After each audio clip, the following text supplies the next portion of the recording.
Yesterday, I saved a hungry lynx, and today she brought me 3 starving cubs to my doorstep.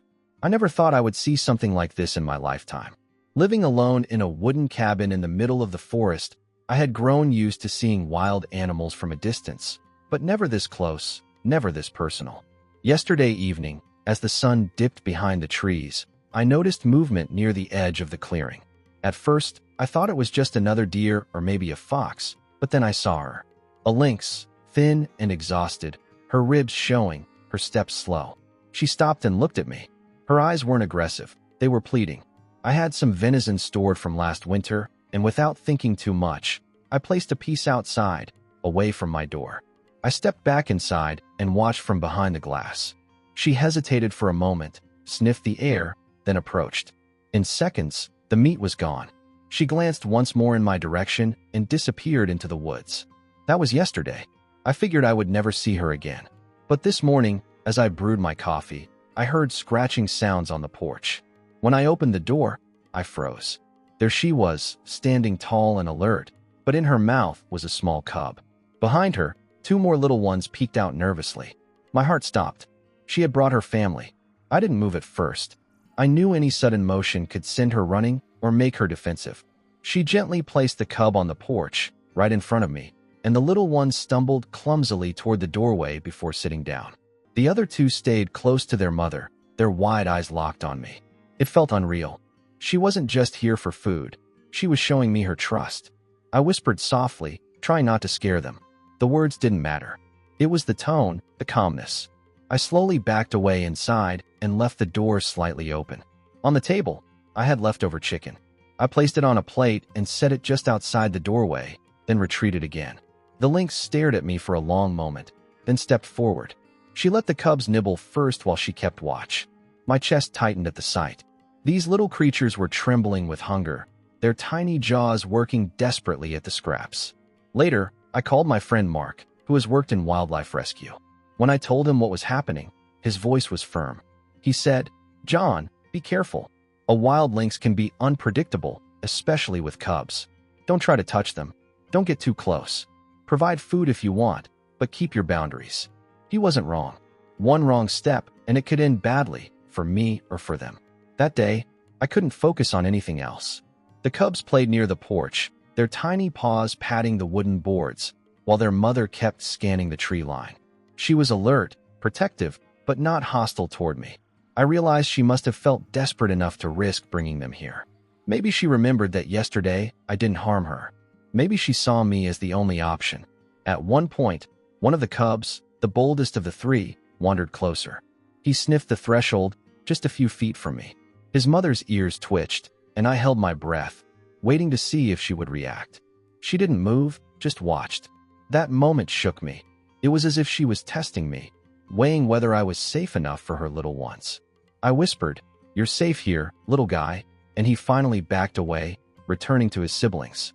As the day turned into evening, I decided to help without making them dependent on me. I built a small shelter from branches and bark near the tree lean, far enough from the cabin but close enough that they could find it. I left some food near it, then stepped away. When I checked from the porch later, I saw the cubs curled inside while their mother sat at the entrance, keeping guard. The sight nearly brought me to tears. That night, I sat by the fire, replaying the day in my mind. The forest outside was quiet, but I knew they were there, just a short distance away. I thought about the fragile balance between humans and wild animals, about how rare it is for trust to form across that line. I wasn't their savior, just a witness to their struggle and maybe a small part of their survival. By the next morning, they were gone. Only small paw prints remained on the porch and in the soft earth near the trees. The woods had taken them back. But I knew that for a brief moment, those wild lives and mine had crossed paths in a way I will never forget. Yesterday, I saved a hungry lynx. Today she brought me her cubs. Tomorrow, maybe I will never see them again. But the memory will stay with me forever, a reminder that even in the wildest places, trust can be born out of kindness. We stood there together while the trees swallowed the last sound of them. Ben told me this year had been hard. Late freezes, fewer rabbits, strange fires to the west that turned deer trails into ash for a month. He said predators learn fast when hunger corners them. He said sometimes mothers misjudge a swim when wind picks up, or a beaver dam breaks and the shallow they knew becomes a channel they do not. He said you gave her a bridge, that is all. I said I was worried she would tear me open when I put the kittens down. He said fear burns hot, and then it burns out. He said the trick is to do the right thing before you think too long and talk yourself into doing nothing. We took stock of the boat. The life jacket was clawed. The bench was wet where the kittens had rested. A small gray hair stuck to the varnish, and I let it stay there like a tally mark no one else would read. Ben said he would file a note and make a slow loop on foot to check the far shore for a third kitten, just in case. I offered to circle with the skiff and look for any sign. He agreed as long as I kept off the bank and out of her path. He radioed, and for the next, while I drifted methodically along the reeds, eyes soft the way you have to make them when you search water. I found nothing but a muskrat wake and a floating birch leaf with a moth riding on it like a tiny sailboat. When I returned to the birch point, Ben was waiting with a small smile that meant no bad news. He had found tracks of 3 sets of paws in the damp leaves climbing toward a ridge, the kind of proof that makes the rest of the day easier to live with. He said if I ever wanted to see the photos they sometimes collect on trail cameras, he could email a few that show how tough these cats are. I said I would like that.